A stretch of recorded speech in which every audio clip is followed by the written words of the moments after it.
Hiniling ni Vice President Sara Duterte sa Senate Impeachment Court na ibasura ang articles of impeachment laban sa kanya at iginit niyang may fatal constitutional, procedural at substantive defects. Sa isang mahabang sagot na isinumite ng kanyang mga abogado sa Senado nitong Lunes, sinabi ni Duterte na hindi umano nakatugon sa pamantayan ng konstitusyon ng reklamo at dapat itong ibasura. Isa sa pangunahing argumento ng kampo ng Vice Presidente ay ang umano'y paglampas sa authority ng House Committee on Justice matapos nitong magsagawa ng tinawag na mini trial sa pagdinig ng kaso. Ayon pa sa depensa, tanging ang Kamara lamang ang may kapangyarihang mag-umpisa ng impeachment proceedings habang ang Senado ang may tungkuling maglitis at magpasya sa kaso.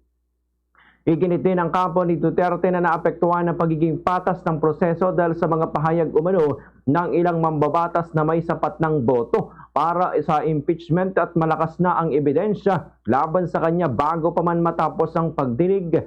Ayon sa kanilang sagot, nilabag din ang karapatan ng Vice Presidente o Vice Presidente sa due process dahil sa may mga bagong ebidensyang iniharap sa pagdinig na hindi umano kasama sa orihinal na reklamo. Mariinding itinanggi ni Duterte ang mga paratang kaugnay ng umano'y maling paggamit ng confidential funds, unexplained wealth at paglabag sa Statement of Assets, Liabilities and Net Worth o SALN.